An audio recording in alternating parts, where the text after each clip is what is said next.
Assalamualaikum warahmatullahi wabarakatuh. Yuk persiapan KSM Kompetensi Sains Madrasah dengan Adeyesa Channel. Belajar fisika asik, menarik, dan menyenangkan. Masuk ke soal yang pertama. Di sini udah ada Ananda soalnya, bisa Ananda lihat. Kita lihat berikut ini beberapa pernyataan yang berkaitan dalam konsep pengukuran. Ada 4 pernyataan ya. Kita memilih di sini pernyataannya yang mana yang benar. Kita tinjau satu persatu. Pernyataan yang pertama. Salah satu satuan energi adalah kWh. kWh ini maksudnya adalah Ananda kilowatt hours. Bagaimana kita membuktikannya?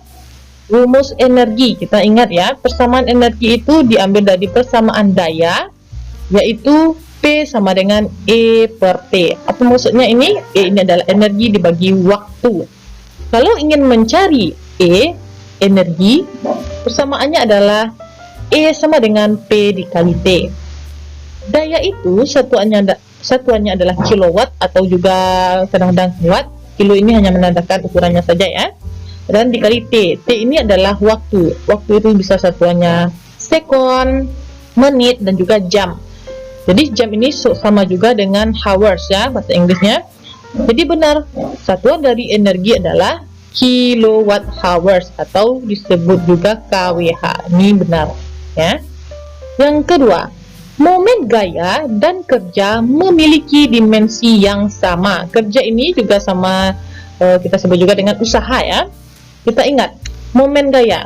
Nah, di sini momen gaya adalah torsi perkalian cross antara gaya dengan jarak. Jarak ini adalah jarak antara gaya dengan pusat rotasi. Jadi satuannya adalah F, satuannya N, ya. R jarak juga satuannya meter. Maka satuan torsi juga Newton kali meter. Bagaimana dengan satuan kerja atau usaha? Usaha memiliki persamaan W sama dengan F dikali S. S ini juga jarak atau perpindahan. Satuannya juga Newton meter. Maka kalau satuannya sama, dimensinya juga sama. Jadi ini juga benar. Pernyataan yang kedua. Kita tinjau lagi pernyataan yang ketiga. Gaya yang bekerja pada Pegas sebanding dengan konstanta K yang memiliki dimensi Mt-2. Jadi kita ingat di sini ada konstanta K ya pada Pegas. Ini adalah persamaan hukum Hooke ya. Hukum Hooke itu memiliki persamaan F sama dengan K dikali delta X. Untuk mencari K, nah di sini ya, K itu persamaannya ini. K sama dengan F per delta X. F itu adalah gaya Newton, delta X adalah meter, pertambahan panjang ya. Nah, Newton ini terdapat dari hukum kedua Newton, itu F itu sama juga dengan M dikali A. Nah, jadi satuannya ini ya, kilogram meter per sekon kuadrat. Satuan dari delta X itu juga meter. Maka bisa kita sederhanakan, kilogram meter per sekon kuadrat ini, M ini kita kiataskan menjadi kali ya. Dia artinya ini dikali 1 per M. M di sini bisa kita coret atau kita sederhanakan. Maka nanti satuan K menjadi kilogram per sekon kuadrat. Kita ketahui kilogram itu memiliki dimensi M, M besar, dan waktu memiliki dimensi T besar. Nah, maka dimensi dari konstanta adalah MT pangkat min 2. Nah, jadi pernyataan yang ketiga ini juga benar. MT min 2. Kita tinjau lagi pernyataan yang keempat. Energi potensial gravitasi sebanding dengan besaran yang memiliki dimensi L kuadrat dikali T pangkat min 2. Ananda harus ingat, apa itu persamaan dari energi potensial gravitasi? Energi potensial rumusnya adalah M dikali G dikali H. Kita harus kita jabarkan di sini satuannya. Meter. Ini M ini bukan meter ya, ini massa. Massa satuannya kilogram. Gravitasi itu satuannya M per S kuadrat. Ini sama juga dengan percepatan ya A. Dan H ini adalah ketinggian, satuannya meter. Maka satuan dari energi potensial adalah kilogram meter dikali S pangkat min 2. Jadi kuadratnya ini kalau dia ke atas dijadikan S pangkat min 2 ya, pangkat min. Nah, maka energi potensial memiliki dimensi yaitu kilogram, massa itu dimensinya M, Meter, satuan ini panjang ya, dimensinya L kuadrat, dan sekon dimensinya T pangkat min 2. EP sama dengan ml kuadrat T pangkat min 2. Nah, di sini salah ya. Nah, bukan ini. Nah, jadi pernyataan yang keempat salah. Jadi yang benar adalah 1, 2, dan 3. Jadi jawabannya adalah A. Soal selanjutnya, ketika terjadi hujan tanpa diduga, salah satu tenda yang dipakai oleh jamaah haji saat bermalam di kota Mina mengalami kebocoran. Di sini tetes air hujan menetes dengan frekuensi 4 tetesan per detik. Jika tinggi atap tenda 320 cm dan gravitasinya 10 meter per sekon kuadrat, maka di sini ada 4 pernyataan. Pernyataan di atas yang benar adalah, kita lihat pernyataan yang pertama. Dari soal ini, konsep ini merupakan konsep gerak jatuh bebas, yaitu sebuah benda jatuh ke bawah. Ini dimaksudkan bendanya yaitu suatu tetesan air ya, jatuh ke bawah. Kita harus ingat pernyataan yang pertama, masa tetes air tidak berpengaruh terhadap waktu sampai di tanah. Kita harus ingat waktu untuk mencapai suatu benda ke tanah pada gerak jatuh bebas. Persamaannya yaitu T sama dengan akar dari 2H per G. Jadi yang mempengaruhi waktu hanya ketinggian dan juga gravitasi. Massa tidak mempengaruhi waktu untuk mencapai satu benda mencapai tanah. Jadi pernyataan yang pertama ini adalah benar. Pernyataan yang kedua, waktu yang diperlukan tetes air hujan sampai di tanah adalah 0,8 sekon. Nah, kalau pernyataan yang kedua ini tinggal kita masukkan ke persamaan T sama dengan akar dari 2H per G ya. Kita ganti di sini ya. Hanya menjadi di sini tingginya 320 cm. Kita jadikan ke meter 3,2 per G-nya kita ganti 10 per 10. Maka yang didapatkan hasil waktunya sampai di tanah yaitu 0,8 sekon. Nah, jadi ini juga benar. Lalu selanjutnya, jumlah tetesan yang dapat terlihat secara bersamaan adalah 3 tetes. Jadi kita gambarkan di sini sebuah tetesan itu, katanya di sini kan 4 tetesan ya, artinya misalnya ada 4 ya, 4 tetes. Di sini misalnya ini anggap saja ya 4 tetes per detik. Waktunya sampai di sini 4 tetesan itu waktunya ini dia ya, 0,8 sekon sampai di tanah. 4 detik tetesan sampai di tanah sebesar 0,8 sekon. Nah, jadi katanya di sini setiap tetes untuk jatuh ke tanah itu 0,8 sekon. Artinya gimana? Sebuah tetes untuk jatuh ke tanah itu tidak sempat menunggu tetesan yang keempat keluar, karena tetesan yang keempat akan keluar setelah 1 sekon. Padahal di soal di sini kita ketahui tetesan itu sampai ke tanah adalah 0,8 sekon. Maka pernyataan yang ketiga juga betul. Jumlah tetesan yang dapat terlihat secara bersamaan adalah 3 tetes. Ya. Jadi pernyataan yang ketiga juga benar.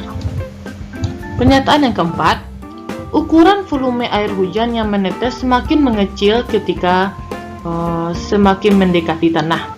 Katanya H kecil ya, H itu kecil saat volume air juga kecil ya.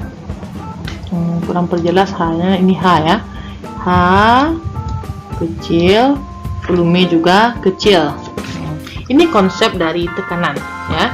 Jadi ini konsep dari tekanan Penol ya, atau tekanan udara luar. Tekanan udara luar itu besarnya 10⁵ Pascal. Nah, jadi katanya di sini kita ingat ya, tekanan udara luar itu Penol itu akan semakin kecil saat bertambahnya ketinggian. Nah, jadi di sini saat tetesan itu semakin ke bawah, maka tetesan itu akan ditekan ke segala arah, maka volumenya mengecil. Nah, contohnya saja di sini saat Ananda mungkin udah melihat ya vlognya Ray M Bayang dengan Dinda Hau, mereka pergi diving kemarin kan. Nah, saat mereka pergi diving itu menyelam memakai oksigen. Saat gelembung-gelembung udaranya itu yang keluar dari mulut itu semakin ke atas, gelembungnya kan semakin besar, ya. Artinya ketinggian dari permukaan air itu semakin besar hanya dari permukaan air, maka gelembungnya semakin besar, V-nya juga semakin besar. Begitu juga dengan ukuran volume air hujan ini. Semakin ukuran volume air hujan yang menetes semakin mengecil ketika semakin mendekati tanah, artinya hanya lebih kecil. Jadi pernyataan yang keempat ini juga benar, ya. Pernyataan yang keempat juga benar. Nah, semua pernyataan benar, maka hasilnya di sini D. Soal selanjutnya.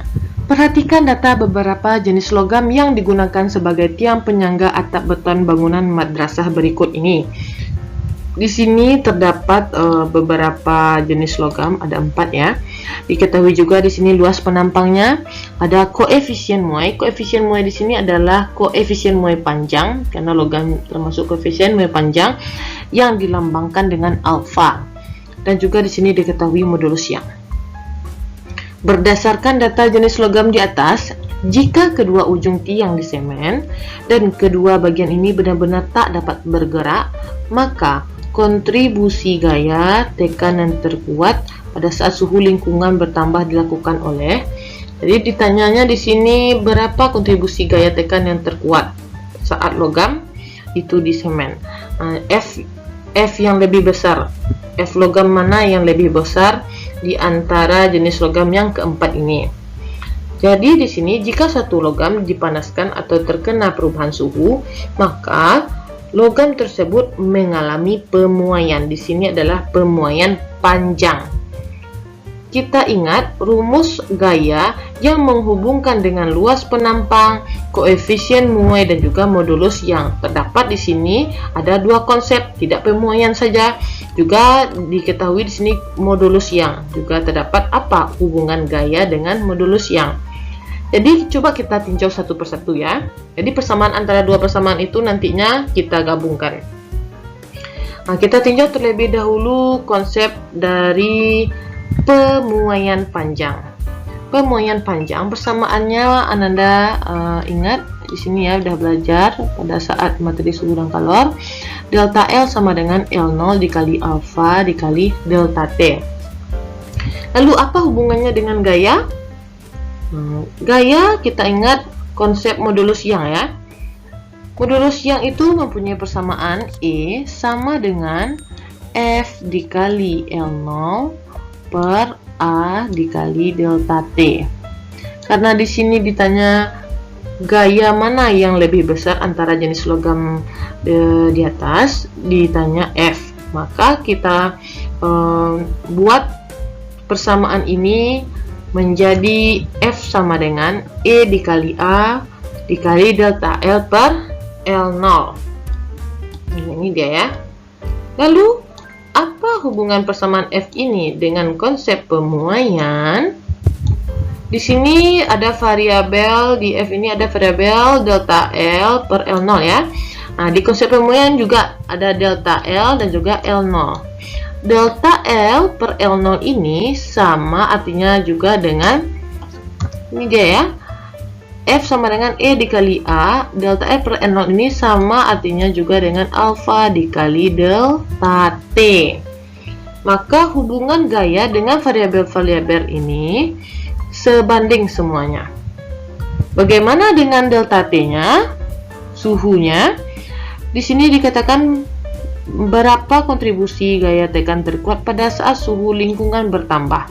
Tidak diketahuinya apakah dia lebih besar, lebih kecil. Jadi kita anggap di sini suatu perubahan suhunya sama semuanya jenis logam yang keempat itu. Jadi kita anggap delta T-nya sama.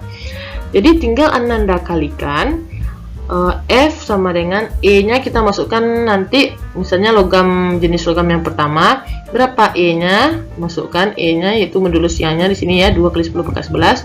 Nanti A-nya juga di sini ya, jadikan ini K meter kuadrat, 48 ini K meter kuadrat, dikalikan alfa-alfanya ini juga ya, 1,1 kali 10 pangkat min 5. Nanti delta T nya nggak usah, karena kita anggap perubahan suhunya sama setiap jenis logam. Ananda kalikan semuanya antara jenis logam yang pertama, jenis logam yang kedua, jenis logam yang ketiga, jenis logam yang keempat. Nanti F mana yang lebih besar, itulah menjadi kontribusi gaya tekan yang terkuat yang dialami oleh logam tersebut. Jadi Ananda cari satu persatu, masukkan angkanya, nanti jawabannya Ananda tuliskan di kolom komentar. Oke, tetap semangat!